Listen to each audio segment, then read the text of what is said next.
ಇನ್ನು ಸಚಿವ ಸ್ಥಾನಕ್ಕಾಗಿ ಲಾಬಿ ನಡೆಸುವುದಕ್ಕೆ ದೆಹಲಿಗೆ ತೆರಳಿದ್ದಾರೆ ಸಚಿವಾಕಾಂಕ್ಷಿಗಳು. ಅವರೆಲ್ಲರೂ ಕೂಡ ನಿನ್ನೆ ರಾತ್ರಿಗೆ ಬೆಂಗಳೂರಿಗೆ ವಾಪಸ್ಸಾಗಿದ್ದಾರೆ.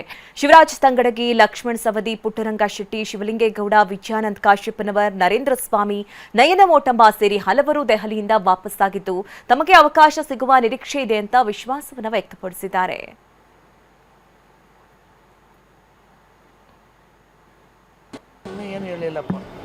ಮೀಟಿಂಗ್ ನಡೀತು, ನಾವು ಇದ್ವಿ, ಆಮೇಲೆ ಹೇಳ್ತೀವಿ ನಿಮಗೆ ಇದು ಬಂದು ಪಕ್ಷದಲ್ಲಿ ನೀವು ಹಿರಿಯರಿದ್ದೀರಿ. ಹೌದು, ಮೊದಲಿನಿಂದನೂ ಹಿರಿಯ ತಲೆಗೆ ಒಂದು ಅವಕಾಶ ಕೊಡ್ಬೇಕಂತ ಹೇಳ್ಕೊಂತಾನೆ ಬರ್ತಾ ಇದ್ದೀವಿ. ಈ ಸಾರಿ ಏನಾದರೂ ಅದು ಸಫಲ ಆಗುತ್ತಾ ಅಂತ ಸರ್? ಕೊಡ್ತಾ ಅಂತ ಅನ್ಕೊಂಡಿದ್ದೀನಿ. ಯಾವಾಗ ಆಗುತ್ತೆ ಸರ್ ಪ್ರಮಾಣ? ಸೋಮವಾರ ಏನಾದರೂ ನಿಮ್ಮ ಆತ್ಮೀಯವಾಗಿ ಸ್ವಾಗತಿಸಿ? ಇಲ್ಲ. ಡೆಲ್ಲಿ ಹೋಗಿದ್ವಿ. ನಿಮ್ಮ ಕ್ಷೇತ್ರದ ಜನತೆ ಎಲ್ಲ ಆಗಲೇ ಹರ್ಷ ವ್ಯಕ್ತಪಡಿಸ್ತಾವ್ರೆ ಸರ್.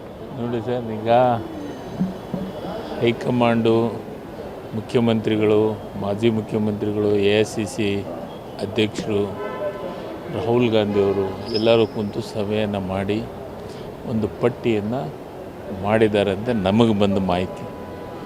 ನನಗೂ ವಿಶ್ವಾಸ ಇದೆ, ನನಗೆ ಅವಕಾಶ ಸಿಗುತ್ತಾ ಅಂತ ನಾನು ವಿಶ್ವಾಸದಿಂದ ಇದ್ದೀನಿ. ನೋಡೋಣ ನಾಳೆ ಆಗುತ್ತೋ. ನಮ್ಗೆ ಯಾರಿಗೂ ಏನೂ ಸುದ್ದಿ ಕೊಟ್ಟಿಲ್ಲ. ಏನಾದರೂ CM ಅವ್ರನ್ನ ಭೇಟಿ ಆಗಿದ್ರು? CM ಅವ್ರನ್ನ ಖಂಡಿತ ಅದು ಸಹಜವಾಗಿ ಭೇಟಿ ಆಗ್ತಾ ಇದ್ದೀನಿ. ನಾನು ಭೇಟಿ ಆಗಿದೆ. ಸಚಿವ ಸ್ಥಾನ ಕೊಡಿ ಅಂತ ಆ ಥರ ನಾನೇನು ಬೇಡಿಕೆ ಇಟ್ಟಿಲ್ಲ.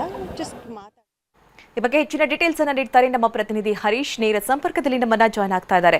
ಹರೀಶ್, ಒಂದ್ ಕಡೆ ನೋಡ್ತಾ ಇದೀವಿ ಶಾಸಕರ ಲಾಭಿ, ಇನ್ನೊಂದು ಕಡೆ ರಾಜ್ಯ ನಾಯಕರಿಗೆ ಇದು ಬೇಗ ಮುಗಿಸ್ಬಿಡ್ಬೇಕು ಅನ್ನುವಂತಹ ಆತರ, ಅದ್ರ ಮಧ್ಯದಲ್ಲೂ ತಡವಾಗಿರುವುದು, ಜೊತೆಗೆ ರಾಹುಲ್ ಗಾಂಧಿ ಇನ್ನೂ 2 ದಿನ ಸಮಯ ಅಂದ್ರೆ ಸೂಚಿಸಿದ್ದಾರೆ ಅನ್ನುವಂತಹ ವಿಚಾರ. ಅಂದ್ರೆ ಸೋಮವಾರ ಪ್ರಮಾಣ ವಚನ ಆಗತ್ತೆ ಅನ್ನೋದಾದ್ರೆ ಇವತ್ತು ಅಥವಾ ನಾಳೆದ್ರಲ್ಲಿ ಪಟ್ಟಿಯನ್ನ ಪ್ರಕಟ ಮಾಡಬೇಕಾಗತ್ತೆ. ಸಾಧ್ಯತೆ ಇದೆಯಾ ಹರೀಶ್?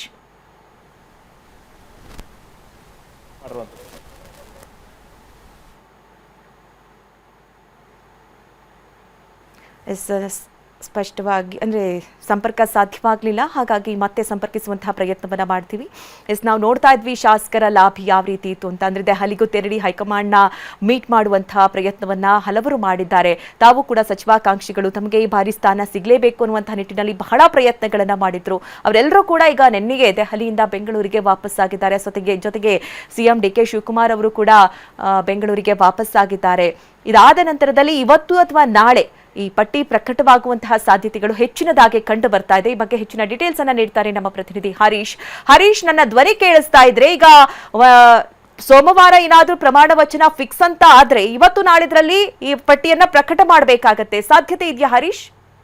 ಮಧುನಾಗರಾಜ್, DK ಶಿವಕುಮಾರ್ ಅವರ ನೇತೃತ್ವ ಸರ್ಕಾರ ರಚನೆಯಾಗಿ 2 ತಿಂಗಳು ಕಳೆದಿತ್ತು. ಆದರೂ ಕೂಡ ಸಂಪುಟ ಪೂರ್ಣ ಪ್ರಮಾಣದಲ್ಲಿ ರಚನೆ ಆಗಿರಲಿಲ್ಲ.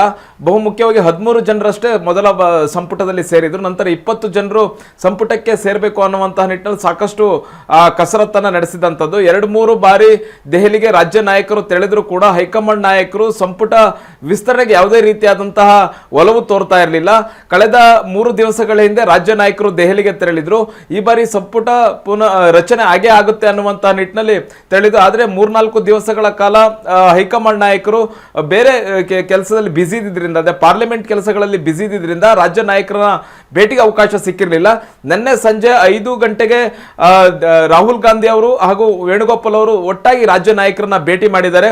ಭೇಟಿ ಮಾಡಿ ಸಂಪುಟ ವಿಸ್ತರಣೆ ಬಗ್ಗೆ ಕೂಲಂಕುಷವಾಗಿ ಚರ್ಚೆ ಮಾಡಿರುವಂತಹದ್ದು. ಯಾರನ್ನೆಲ್ಲ ಸಂಪುಟಕ್ಕೆ ಸೇರಿಸಬೇಕು, ಜಾತಿವಾರು, ಪ್ರಾದೇಶಿಕವಾರು ಎಲ್ಲ ಲೆಕ್ಕಾಚಾರಗಳನ್ನ ಹಾಕಿ ಈಗ ಪಟ್ಟಿಯನ್ನ ರೆಡಿ ಮಾಡಿದ್ದಾರೆ ಅನ್ನುವಂತಹ ಮಾಹಿತಿ ಸಿಗ್ತಾ ಇದೆ. ಆದ್ರೆ ಅಂತಿಮ ಪಟ್ಟಿಯನ್ನ ಇನ್ನೂ ಬಹಿರಂಗ ಪಡಿಸಿಲ್ಲ. ಮತ್ತೆ ಯಾವಾಗ ಸಂಪುಟ ವಿಸ್ತರಣೆ, ಯಾವಾಗ ನೂತನ ಸಚಿವರು ಪ್ರಮಾಣ ವಚನ ಸ್ವೀಕಾರ ಮಾಡ್ತಾರೆ ಅನ್ನುವಂತಹ ಸ್ಪಷ್ಟತೆ ಕೂಡ ಇಲ್ಲ. ಒಂದು ಮೂಲಗಳ ಪ್ರಕಾರ ಸೋಮವಾರ ನೂತನ ಸಚಿವರು ಪ್ರಮಾಣ ವಚನ ಸ್ವೀಕಾರ ಮಾಡ್ತಾರೆ ಅನ್ನುವಂತಹದ್ದು ಕೇಳಿ ಬರ್ತಾ ಇದೆ. ಜೊತೆಗೆ ಪಟ್ಟಿಯನ್ನ ಸ್ವತಃ ವೇಣುಗೋಪಾಲ್ ಅವರೇ ರಾಜ್ಯಕ್ಕೆ ತರ್ತಾರೆ.